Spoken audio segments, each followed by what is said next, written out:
Assalamualaikum warahmatullahi wabarakatuh. Perkenalkan, nama saya Dewi Danugrahini, NIM A5101900101. Di sini saya berada di Museum Radia Pustaka yang terletak di kota Surakarta. Surakarta merupakan jantung budaya Jawa Tengah. Surakarta juga mempunyai banyak peninggalan sebagai bukti bersejarah yang tersimpan rapi di beberapa museum. Hal ini sangat baik untuk dijadikan sebagai objek wisata. Salah satu museum yang menyimpan peninggalan cagar budaya adalah Museum Radia Pustaka. Yang saya datangi ini terletak di Jalan Slamet Riyadi nomor 275, dikelola oleh UPT Dinas Kebudayaan Kota Surakarta. Asal muasal tempat yang sekarang digunakan museum ini adalah dahulunya milik seorang warga Belanda yang bernama Johannes Besseler, dan museum ini dahulunya bernama Loji Kadipolo. Kemudian telah berganti menjadi Radia Pustaka seperti yang kita kenal sekarang ini. Secara etimologi, kata radia yang berarti negara atau pemerintahan, dan pustaka artinya buku.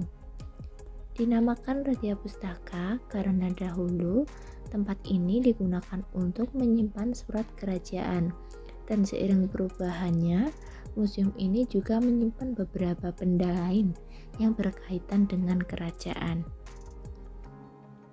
Museum Radia Pustaka yang terletak di kota Surakarta ini didirikan pada tahun 1890 pada masa pemerintahan Pakubuwono IX dan Pakubuwono X. Museum ini diperuntukkan menyimpan benda-benda dan naskah kuno yang dimiliki Kasunanan Surakarta. Banyaknya peninggalan cagar budaya dan benda-benda antik di dalam museum ini. Perkenalkan, nama saya Destia Angelina Sari, NIM A5101900086.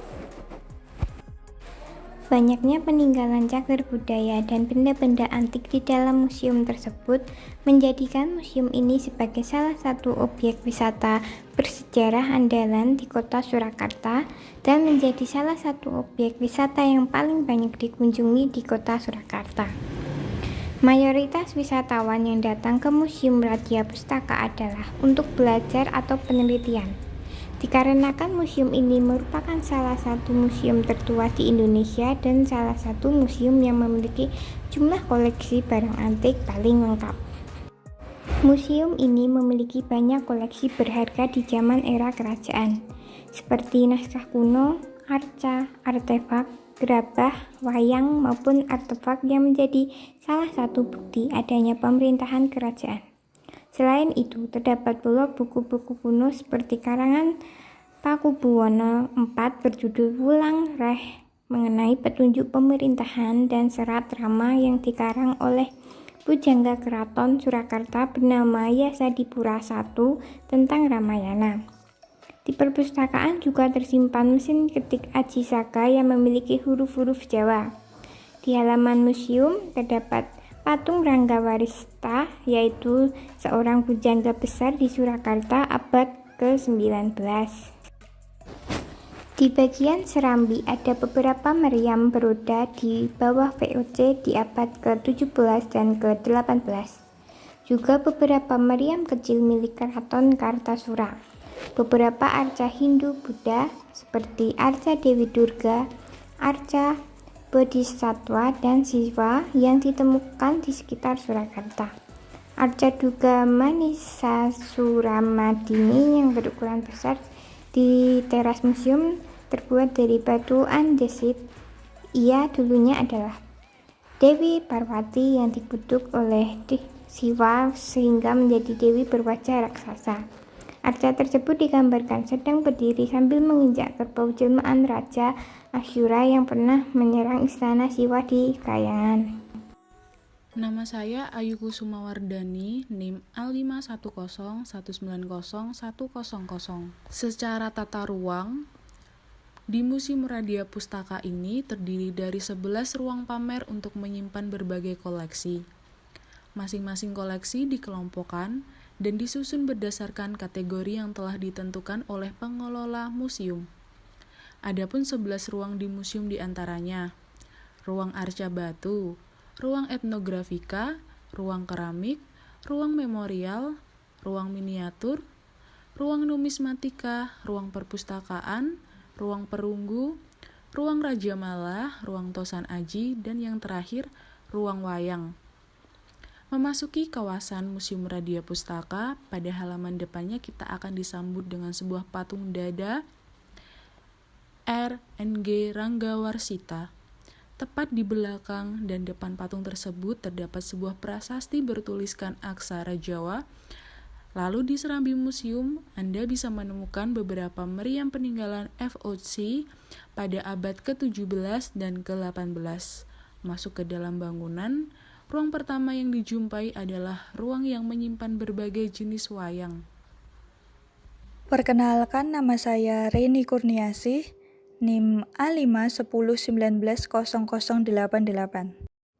Tidak hanya berbagai jenis wayang dari dalam negeri, seperti wayang purwa, wayang gadok, wayang madya, wayang klitik, wayang sukat, dan wayang beber, berbagai wayang dari luar negeri pun menjadi bagian koleksi yang ditampilkan di ruang ini. Misalnya saja wayang Nang dari Thailand. Beralih ke ruang berikutnya. Di ruang ini dipamerkan berbagai senjata yang terbuat dari logam, arca, serta miniatur-miniatur rumah joglo, rumah asli Jawa Tengah. Berlanjut ke ruang berikutnya, yang menyimpan berbagai jenis keramik. Mayoritas keramik yang disimpan di ruang ini merupakan peninggalan masa penjajahan Belanda. Ruang keempat adalah perpustakaan. Buku-buku yang menjadi koleksi perpustakaan di sini mayoritas berbahasa Belanda dan Jawa, meski ada sebagian kecil koleksi yang berbahasa Indonesia. Buku-buku di sini tertata dengan rapi dan cukup terawat. Semua koleksi yang ada di perpustakaan ini hanya boleh dibaca di dalam ruang perpustakaan. Perkenalkan, nama saya Farhanur Rahma, NIM A510190107. Ruang kelima merupakan ruang yang menyimpan berbagai koleksi yang dibuat dari bahan perunggu seperti patung dan gamelan. Sementara ruang keenam merupakan ruang etno. Di ruang yang paling luas ini tersimpan gamelan agung milik Kanjeng Raden Adipati Sosrodiningrat keempat. Selain itu, ada pula alat tenun tradisional dan gamelan genderang, yakni satu set gamelan yang dirangkai menjadi seperti meja dan dapat dimainkan oleh satu orang yang merupakan sumbangan seorang anggota keluarga keraton. Pada ruang ketujuh adalah ruang Rojomolo. Rojomolo merupakan sosok raksasa penguasa laut.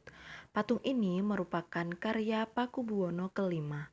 Patung Rojomolo merupakan hiasan bagian depan perahu yang digunakan untuk menjemput permaisuri Pakubuwono keempat.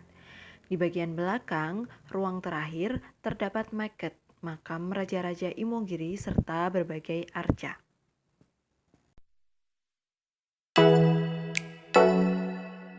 Oh